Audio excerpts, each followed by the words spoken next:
chef-d'œuvre. Petit jingle au pianal. Vincent, c'est ton tour. Allez. C'est la liberté, le journal. Le journal, je vais commencer par la première petite news. J'ai juste annoncé un peu ce qu'on a. On a du James Bond, on a du Avengers, on a du thriller dystopique, ça c'est pour Juju. Mais on va commencer par le Festival de Cannes, dont le jury, et plus précisément sa composition, a été dévoilée. Exactement. Alors on a du Kristen Stewart, Léa Seydoux, les réalisateurs... Léa Seydoux, qui a fait l'école de la vie, on le rappelle. Ouais, les réalisateurs Denis Villeneuve et Robert Guédiguian, arménien. Oh. Et enfin la scénariste Ava DuVernay, entre autres. Donc en qui avez-vous plus confiance? Ah mais il y en a d'autres, Il y en a d'autres, mais bon. Andrei Zvyagintsev. Bah oui, Andrei Zvyagintsev, le réalisateur russe qui avait eu un prix, le prix du jury. Prix du jury à Cannes l'an passé. Film Loveless. La faute d'amour, ouais. Exceptionnel. Donc toi, t'es plutôt team russophone, team Poutine, team Vyagintsev. Moi, en premier, j'ai très confiance en Robert Guédiguian. Et pourquoi ça? Bah voilà, parce que j'ai adoré, par exemple, Les Neiges du Kilimandjaro. C'est un artiste très engagé, il milite, et c'est un des rares qui reste et qui pense que l'art peut changer le monde. Et toi, ça te plaît, ça? Comme Pasolini à sa manière à l'époque. Tu réponds pas à mes questions. Toi, ça plaît, ça? Bah, bien sûr que ça me plaît. Jamais. Pourquoi je le défendrais sinon? Bien sûr que ça me plaît. Tu es là, j'interroge, je réponds. Guillaume Le Tallect, toi, t'es plutôt quoi? T'es team. Moi, je suis plutôt Anna DuVernay. Pourquoi ça? Ah, c'est pas la meuf qui a fait un film ignoble qui s'est fait défoncer par la critique, par les publics, par tout le monde? C'est légèrement possible. Non, mais même à la base, c'est une écrivaine, je crois, il me semble. Si je dis pas de bêtises. Tu t'engages dans des chemins. Non, peut-être mais sûrement.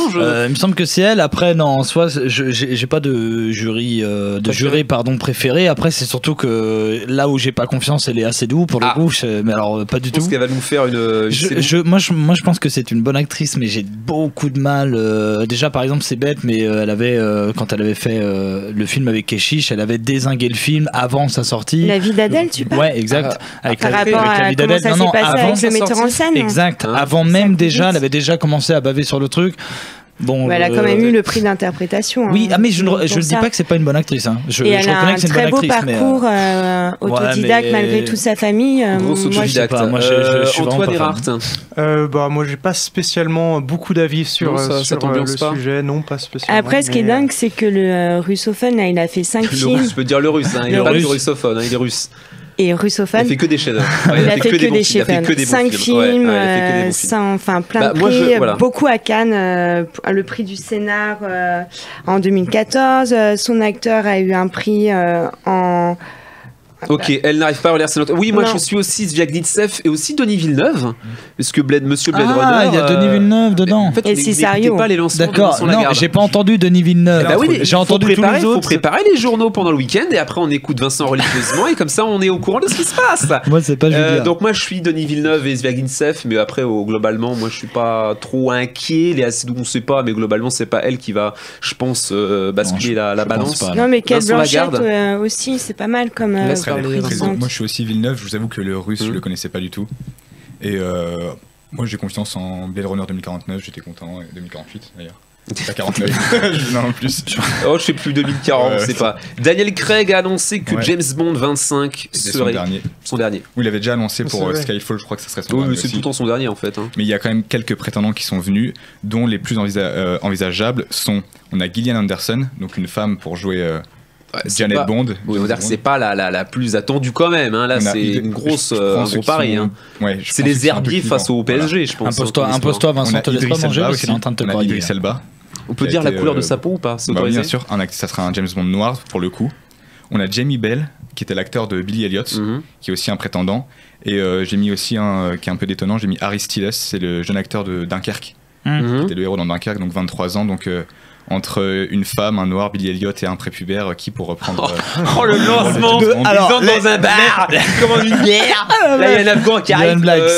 Julie, toi qui tu vois, qui tu aimerais? En tout cas certainement pas une femme, sinon on va se retrouver avec des James Bond boys, enfin c'est n'importe quoi. C'est vrai que ça serait franchement c'est vite arrivé, méfie-toi, ça peut arriver vite. Après Craig il nous fait rire, à chaque fois le chèque augmente, à chaque fois plus il dit qu'il en fera plus on le paye de folie. Petit scénario, imagine c'est vraiment le dernier de Daniel Craig. Qui tu vois en prochain James Bond et qui tu aimerais? Aucun de ceux suscités. Mais tu peux balancer un autre nom, hein? Non, on va pas revoir Bah ok, personne. James Bond s'arrête. Moi je vois Joaquin Phoenix, ce qui est prévu pour tout lui. Donc non mais sérieusement franchement, je te jure que je suis persuadé, il est tellement bon ce mec qu'il serait capable de faire un super bon James Bond. Tu vois James Bond, donc il aimerait. Moi je pense que Daniel Craig va le reprendre le rôle encore une fois et que ça va le faire. Il va finir sa vie avec James Bond. C'est-à-dire que vous pensez que le prochain James Bond n'est pas né ou on le connaît pas encore. En gros, c'est ça votre théorie. Moi j'ai voté pour un Fassbender sans être convaincu. Fassbender. Il a la carrure, il a la. Complètement. Il doit relancer sa carrière. Ouais. Il a fait des très très bons films au milieu des années 2010 ou au début des années 2010 avec notamment Shame.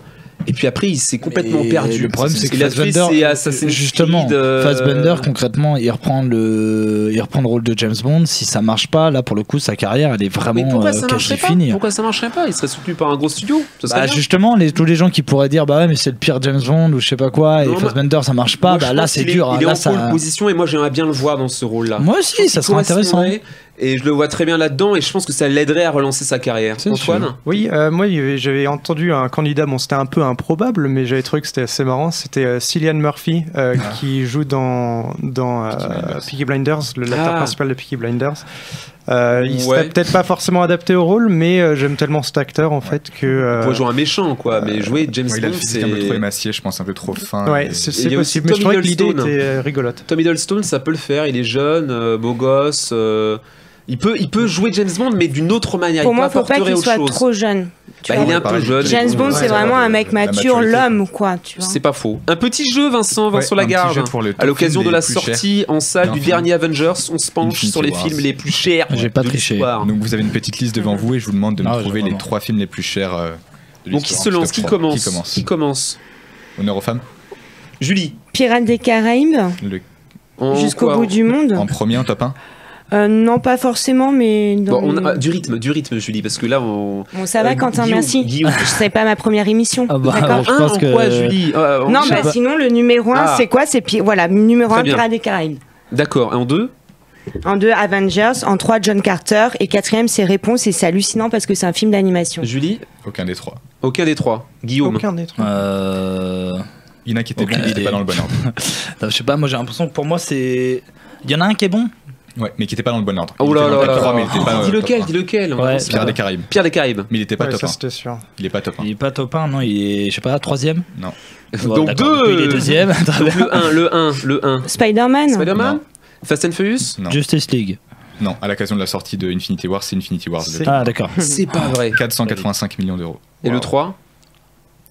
Le 3, c'est Justice League aussi. D'accord. Eh bah dis donc. Ex-aequo avec Pierre des Caraïbes à 300 millions. Et du coup, tu disais quoi, Julie? Le 4e, c'est Réponse? Ouais. Le 4e, c'est Réponse. C'est dingue, c'est dingue. On sait pas où va l'argent, surtout peut-être dans les poches de Harvey Weinstein. Il était bien. Il était bien Réponse pour le coup, mais.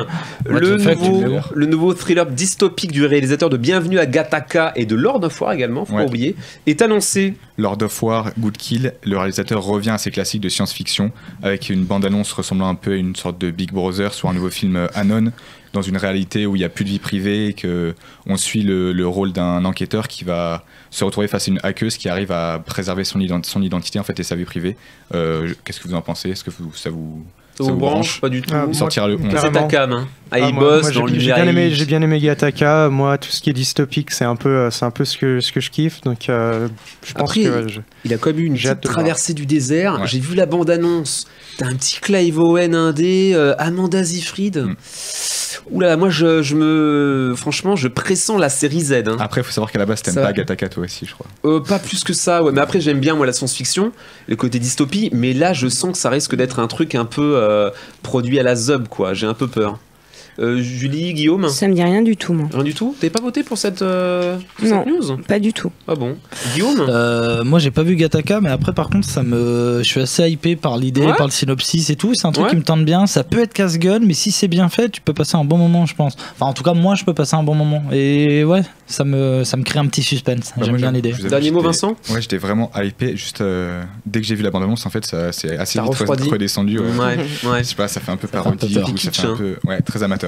amateur. Ça fait pas très bien produit, quoi. J'ai peur que ça soit vraiment le caga. Ah ouais, par contre, t'as pas le droit de te louper sur un film comme ça. C'est vide ridicule en fait. Je pense que ça a dû coûter 20 millions de dollars par-ci par-là, des effets spéciaux, les acteurs, mise en scène, et puis c'est terminé. Des effets spéciaux de série en fait. Ouais, non, je pense pas que ça sera un film où, et je suis même pas sûr qu'il soit bien distribué. C'est un direct to DVD, ça. Il sort, mais il est produit par Netflix. Il sort le 11 mai. Il va pas sortir au cinéma. On va autre chose. Il y a un petit teasing d'Antoine Erhardt.